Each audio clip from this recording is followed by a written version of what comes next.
আসসালামু আলাইকুম, স্বাগতম জানাচ্ছি বিবিসি নিউজ আন্তর্জাতিক সংবাদে। শুরুতেই সংবাদ শিরোনাম, এরপর বিস্তারিত। যুক্তরাষ্ট্রের প্রস্তাবে যথাসময়ে জবাব দেবে ইরান। সন্তানের বকেয়া শোধ না করলে পাসপোর্ট বাতিল। ইন্দোনেশিয়ায় আগ্নেয়গিরির অগ্ন্যুৎপাতে ৩ পর্বতারোহীর মৃত্যু। দর্শক, এতক্ষণ শুনছিলেন সংবাদ শিরোনাম। এখন বিস্তারিত। আপনি যদি ইসরায়েলের ধ্বংস চান এবং মুসলিমদের পাশে থাকেন, তাহলে ভিডিওতে লাইক করে চ্যানেলটি অবশ্যই সাবস্ক্রাইব করে দিবেন এবং আপনার মূল্যবান মতামত অবশ্যই কমেন্টে লিখে জানিয়ে দিবেন। এখন বিস্তারিত।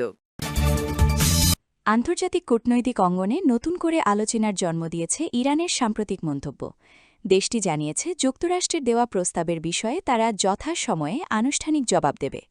এই সংক্ষিপ্ত বক্তব্যর পর থেকেই বিশ্বজুড়ে বিশ্লেষক ও রাজনৈতিক পর্যবেক্ষকদের মধ্যে শুরু হয়েছে নানা ধরনের আলোচনা।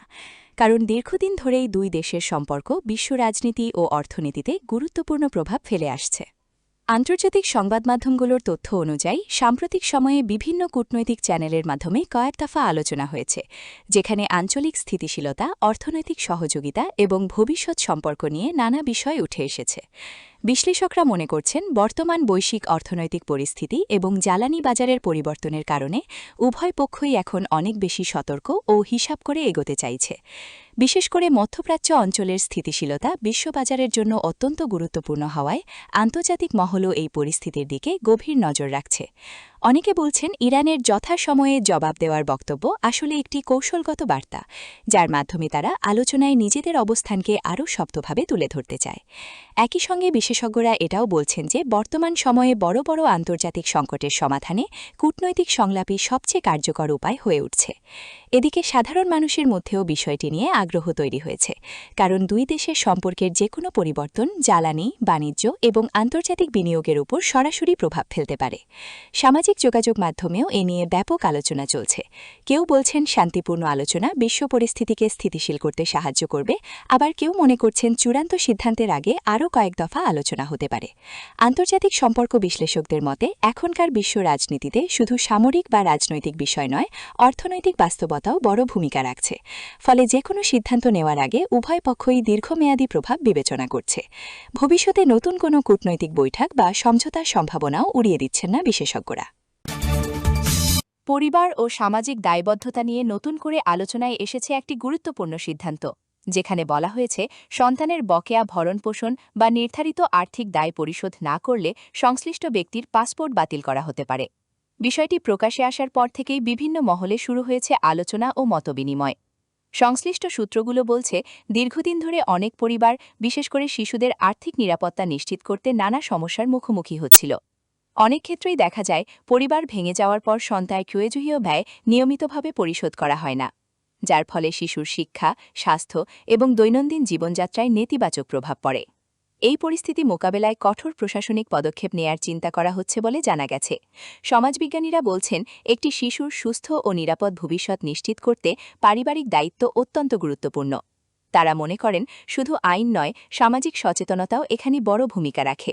নতুন এই সিদ্ধান্তের সমর্থকরা বলছেন এটি দায়িত্বহীন আচরণ কমাতে সহায়তা করতে পারে এবং সন্তানের অধিকার রক্ষায় কার্যকর ভূমিকা রাখতে পারে। তবে অন্যদিকে কিছু বিশেষজ্ঞ মনে করিয়ে দিচ্ছেন যে আর্থিক সংকট, কর্মসংস্থানের অভাব বা ব্যক্তিগত সমস্যার কারণেও অনেক সময় বকেয়া তৈরি হতে পারে। তাই সিদ্ধান্ত বাস্তবায়নের সময় মানবিক দিকগুলো বিবেচনায় রাখা জরুরি। আন্তর্জাতিকভাবে অনেক দেশেই পরিবারভিত্তিক আর্থিক দায়বদ্ধতা নিশ্চিত করতে বিভিন্ন ধরনের নীতিমালা রয়েছে।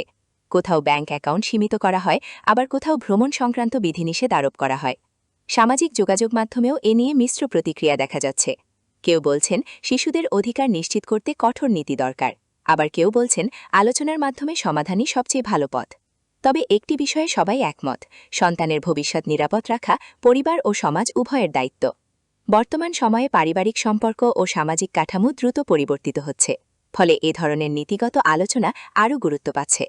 বিশেষজ্ঞরা মনে করছেন শুধু আইন প্রয়োগ নয়, পরিবারভিত্তিক সচেতনতা ও সামাজিক সহায়তাও সমানভাবে গুরুত্বপূর্ণ।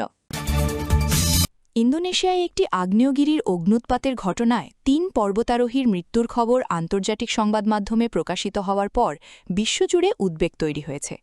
স্থানীয় দুর্যোগ ব্যবস্থাপনা সংস্থার তথ্য অনুযায়ী আগ্নেয়গিরিটির সক্রিয়তা হঠাৎ বেড়ে গেলে আশপাশের এলাকায় সতর্কতা জারি করা হয় এবং উদ্ধারকারী দল দ্রুত ঘটনাস্থলে পৌঁছে অভিযান শুরু করে। তবে দুর্গম পাহাড়ি পরিবেশ, ঘন ধোঁয়া এবং ছাইয়ের কারণে উদ্ধার কাজ অত্যন্ত কঠিন হয়ে পড়ে। ইন্দোনেশিয়া পৃথিবীর অন্যতম ভূমিকম্প ও আগ্নেয়গিরিপ্রবণ অঞ্চলের মধ্যে একটি, কারণ দেশটি প্রশান্ত মহাসাগরীয় রিং অফ ফায়ার অঞ্চলের মধ্যে অবস্থিত। ফলে দেশটিতে প্রায়ই ভূমিকম্প, আগ্নেয়গিরি অগ্ন্যুৎপাত এবং অন্যান্য প্রাকৃতিক ঘটনা দেখা যায়। বিশেষজ্ঞরা বলছেন, সাম্প্রতিক বছরগুলোতে অ্যাডভেঞ্চার ট্যুরিজম এবং পর্বতারোহণের জনপ্রিয়তা অনেক বেড়েছে, তবে একই সঙ্গে নিরাপত্তা সচেতনতার বিষয়টিও সমান গুরুত্বপূর্ণ হয়ে উঠেছে। আগ্নেয়গিরির আশপাশে গ্যাস, উত্তপ্ত ছাই এবং লাভার প্রবাহ মুহূর্তের মধ্যেই বিপজ্জনক পরিস্থিতি তৈরি করতে পারে। স্থানীয় প্রশাসন পর্যটক ও বাসিন্দাদের নিরাপদ দূরত্ব বজায় রাখার পাশাপাশি সরকারি নির্দেশনা মেনে চলার আহ্বান জানিয়েছে। আন্তর্জাতিক দুর্যোগ বিশেষজ্ঞরা বলছেন, আধুনিক প্রযুক্তি ব্যবহার করে আগাম সতর্কতা ব্যবস্থা আরও উন্নত করা গেলে অনেক প্রাণহানি কমানো সম্ভব। একই সঙ্গে পরিবেশবিদরা মনে করিয়ে দিচ্ছেন, প্রকৃতির সৌন্দর্য যত আকর্ষণীয়ই হোক না কেন, তার শক্তিকে সবসময় সম্মান করতে হবে। সামাজিক যোগাযোগ মাধ্যমে অনেকেই উদ্ধারকর্মীদের প্রশংসা করছেন, কারণ কঠিন পরিস্থিতির মধ্যেও তারা উদ্ধার অভিযান চালিয়ে যাচ্ছেন। আবার অনেকে বলছেন, ভ্রমণের আগে নিরাপত্তা নির্দেশনা সম্পর্কে পর্যাপ্ত ধারণা নেওয়া এখন সময়ের দাবি। এই ঘটনাটি আবারও মনে করিয়ে দিল, প্রাকৃতিক পরিবেশে ভ্রমণের সময় সতর্কতা এবং প্রস্তুতি কতটা জরুরি। বিশেষজ্ঞদের মতে, পর্যটন খাতের সঙ্গে যুক্ত প্রতিষ্ঠানগুলোকেও নিরাপত্তা সচেতনতা বাড়াতে আরও সক্রিয় ভূমিকা নিতে হবে। আপনি কি মনে করেন, পর্যটন এলাকায় নিরাপত্তা ব্যবস্থা আরও জোরদার করা দরকার? আপনার মতামত কমেন্টে লিখে জানান। আর আন্তর্জাতিক গুরুত্বপূর্ণ সংবাদ নিয়মিত পেতে ভিডিওটি লাইক দিয়ে চ্যানেলটি সাবস্ক্রাইব করতে ভুলবেন না।